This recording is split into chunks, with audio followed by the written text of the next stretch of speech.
तो तमाम सारे इंस्टीट्यूट दिल्ली एनसीआर में खुले हुए हैं। बच्चे जो हैं वो किस तरीके से यहाँ पर एक अलग माइंडसेट लेकर आए। देखिए, ये जो सिक्स सिग्मा की नींव रखी गई वो एक पिछले 5 साल का मेरा एक्सपीरियंस है। पे कम से कम 50 या 60 कोचिंग होंगी। और अगर मैं देखूं कि वो सारी कोचिंग एक तरह से कमर्शलाइज्ड वे में ही वो कर रही हैं, जिसे बच्चे को चाहिए पर्सनल गाइडेंस कि 1-to-1 मेंटरिंग कि भी आपको इतना आता है, अब आगे कैसे पढ़िए कि आपको सक्सेसफुल आप हो पाए। दोस्तों, यूपीएससी की तैयारी करने के बारे में जब हम सोचते हैं तो कई सारे सवाल जो हैं वो दिमाग में घूमने लगते हैं। सबसे पहला सवाल आता है कि आखिर किस संस्थान में एडमिशन लिया जाए। और जब हम इसके बारे में सोचते हैं तो सीधा हमारे दिमाग में आता है दिल्ली। चलो दिल्ली चलते हैं। और जब दिल्ली के बारे में हम सोचते हैं तो वही मुखर्जी नगर, ओल्ड राजेंद्र नगर, जहां पर तमाम सारे कोचिंग संस्थान जो हैं वो खुले हुए हैं। लेकिन अब पिछले कुछ महीनों से ट्रेंड जो है वो अब बदलता हुआ नजर आ रहा है। बच्चे जो हैं वो नोएडा की तरफ शिफ्ट हो रहे हैं और कोचिंग संस्थान भी तमाम कोचिंग संस्थान नोएडा में अब खुल चुके हैं। आप देखिए, मैं इस वक्त नोएडा सेक्टर 2 में खड़ा हुआ हूं और सेक्टर 15 का मेट्रो स्टेशन है, उसके जस्ट बगल में है ये सिक्स सिग्मा आईएएस। आप मेरे पीछे देखिए, सिक्स सिग्मा आईएएस कोचिंग संस्थान जो है वो अभी ये शुरू हुआ है। और खास बात यह है इसकी कि इसके जो संस्थापक हैं वो हैं डॉक्टर शिखा दरबारी। डॉक्टर शिखा दरबारी पूर्व चीफ इनकम टैक्स कमिश्नर रही हैं, यूपीएससी में एडवाइज़र रही हैं और तमाम सारे मंत्रालय में जो हैं वो उन्होंने प्रशासनिक जो है वो सेवाएं दी हैं अपने अलग अलग पदों पर। डॉक्टर शिखा दरबारी जी हमारे साथ में हैं। मैम, पहले तो बहुत बहुत स्वागत है आपका यूएस टीवी इंडिया में। Thank you so much and सभी दर्शकों को मेरा नमस्कार। सिक्स सिग्मा आईएएस अभी शुरू किया है आपने, किस तरीके से ये कोचिंग संस्थान की नींव आपने रखी है और क्या कुछ खास होने वाला है बच्चों के लिए? देखिए, ये जो सिक्स सिग्मा की नींव रखी गई वो एक पिछले 5 साल का मेरा एक्सपीरियंस है कि जब मैं इलाहाबाद में पोस्टेड थी तो मैं वहाँ पे देखती थी कि बच्चे जो हैं बिहार के, यूपी के, इतने सारे बच्चे 5-5, 6-6 साल तक लगे हुए हैं पर उनका सिलेक्शन नहीं हो रहा। और वहाँ पे जो पूरा सिविल लाइंस का एरिया है वहाँ पे कम से कम 50 या 60 कोचिंग होंगी। और अगर मैं देखूं कि वो सारी कोचिंग एक तरह से कमर्शलाइज्ड वे में ही वो कर रही हैं और हर कोचिंग में जो है वो इतना ज़्यादा भीड़ होती थी कि जिसे बच्चे को चाहिए पर्सनल गाइडेंस कि 1-to-1 मेंटरिंग कि भी आपको इतना आता है, अब आगे कैसे पढ़िए कि आपको सक्सेसफुल आप हो पाए।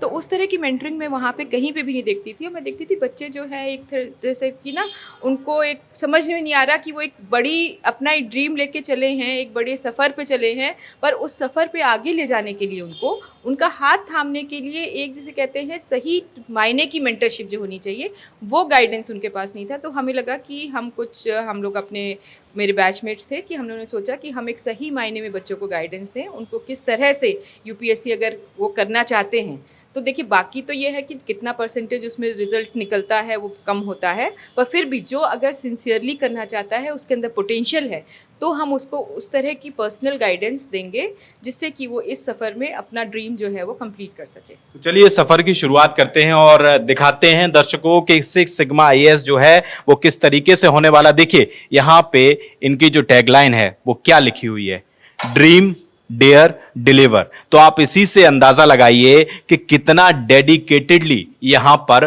पढ़ाई जो है वो होने वाली है।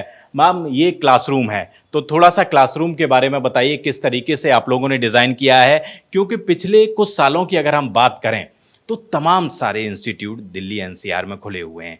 बच्चे जो हैं वो किस तरीके से यहाँ पर एक अलग माइंडसेट लेकर आए, क्योंकि संस्थानों की जब हम बात करते हैं तो वही पुराना इतिहास हम लोगों को नज़र में आता है, क्योंकि जितने ज़्यादा बच्चे उतने ज़्यादा इंस्टीट्यूट और दिमाग में जब ये चीज़ें घूमती हैं तो कई बार कन्फ्यूज़न की स्थिति पैदा हो जाती है।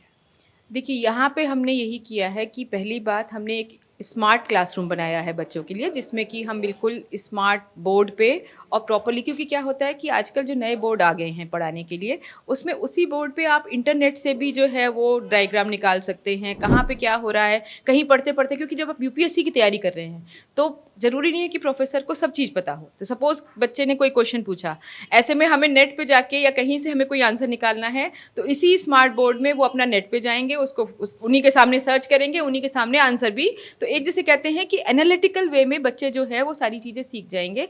और प्लस आप अगर देखें इस क्लासरूम को कि हमने सिर्फ 40 बच्चों के बैठने की जगह बनाई है, जबकि आप देखेंगे बहुत सारी कोचिंग्स में 500 बच्चों को एक ही हॉल में बिठा देते हैं, बड़े बड़े टीवी लगा देते हैं, और 500 बच्चे कैसे एक टीचर से पढ़ रहे हैं, ये मेरे लिए it is beyond my comprehension. तो मेरा हमेशा का जो जैसे हम लोग ओल्ड स्कूल वाले हैं, मुझे ऐसा लगता है कभी कभी कि हमको हमेशा लगता है कि बस 30-40 बच्चे क्लास में होने चाहिए। टीचर के पास मेरी एक पर्सनल रैपो होनी चाहिए, टीचर मेरा जो भी मेरा डाउट है वो पर्सनल लेवल पे मुझसे समझे और मुझे समझाए।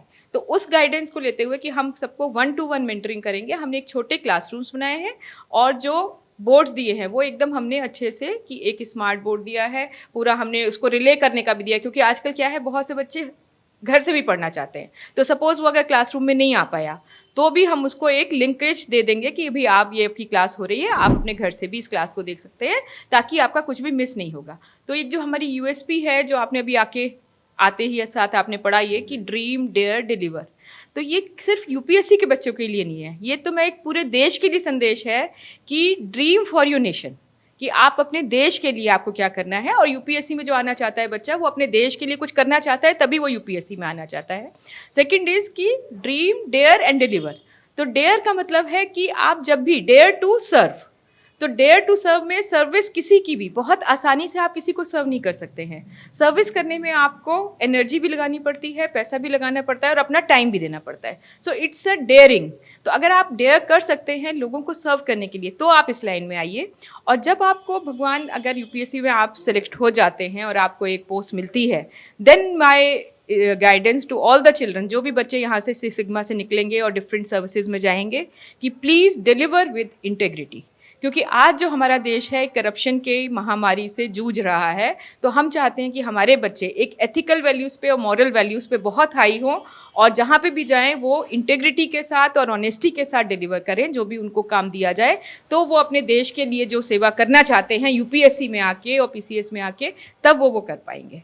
आपको क्या लगता है मैम, क्योंकि बच्चे जब पढ़ाई करने के बाद तैयारी करने के लिए आते हैं तो कई सारे चैलेंजेस उनको फेस करने पड़ते हैं। आपने 40 साल गुजारे हैं, क्या क्या चैलेंजेस वो हो सकते हैं ताकि बच्चे अभी से उनकी तैयारी पहले से वो माइंडसेट बना के रखें? देखिए क्या है कि हमारे टाइम पे अगर मैं देखूँ 35 साल पहले क्या होता था, रिसोर्सेज का क्रंच होता था। आई वुड से कि एक इन्फॉर्मेशन डेफिसिट था, हमें लाइब्रेरीज में जा के ढूंढना पड़ता था, या हमारे जो प्रोफेसर्स और टीचर्स होते थे वो लोग हमें बताते थे कि आप ये किताब ले लो, ये किताब ले लो और ये पढ़ लो, तो हमारे को ज़्यादा इन्फॉर्मेशन नहीं मिलती थी। आज उल्टा हो गया है, आज एक इन्फॉर्मेशन ओवरलोड है, और इन्फॉर्मेशन ओवरलोड होने की वजह से बच्चों को ये नहीं पता कि हम क्या पढ़ें और क्या नहीं पढ़ें। तो अब जब इतनी सारी किताबें हैं, अब जैसे सिर्फ एनसीईआरटीज़ ही आप ले लीजिए, तो एनसीईआरटी जैसे हैं, तो एनसीईआरटी में अब ओल्ड एनसीईआरटी हैं और न्यू एनसीईआरटी हैं। तो ओल्ड और न्यू एनसीईआरटी में अब ये फोकस्ड वे में बच्चे को समझाना कि तुम इस एनसीईआरटी से सिर्फ इतना पोर्शन पढ़ लो, तो ये जो है हम जो है बच्चे को एक फोकस्ड वे में क्या मटेरियल उनको पढ़ना चाहिए वो देंगे। इसी तरह से किताबों का मतलब पूरा यूट्यूब भरा पड़ा है, हर आदमी सोचता है कि बस यूट्यूब देख के ही हम जो है वो बच्चे जो है यूट्यूब पढ़ के या चैट जीपीटी से ही अपने आंसर्स निकाल के और वो लोग उसको कर सकते हैं। पर यूट्यूब में मैं देखती हूँ, जैसे अभी मैंने कुछ ये देख रही थी हिंदू की एनालिसिस, तो अगर आप हिंदू न्यूज़पेपर की एनालिसिस देखिए, जो आप न्यूज़पेपर को पढ़ेंगे और अपने आप उससे आप लैंग्वेज पढ़ेंगे, उसका एनालिसिस पढ़ेंगे, एडिटोरियल पढ़ेंगे, वो एडिटोरियल जो होता है वो एक अलग लेवल पे होता है। जबकि यूट्यूब में वो जो आपको एक सुपरफिशियल लेवल पे समझाते हैं तो आप उसको सुन लेते हैं, पर आपका सुनने के बाद भी जो है आपका 1.5 घंटा खराब भी हुआ और आपको कुछ नॉलेज भी नहीं मिली।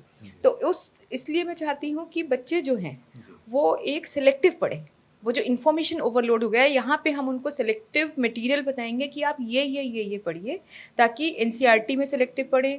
जो रेफरेंस बुक्स हैं उन रेफरेंस बुक्स में अगर हिस्ट्री में पढ़ना है तो कौन सी हिस्ट्री की बुक्स पढ़ें, ज्योग्राफी में कौन सी पढ़ें, पॉलिटिकल हिस्ट्री में कौन सी पढ़ें।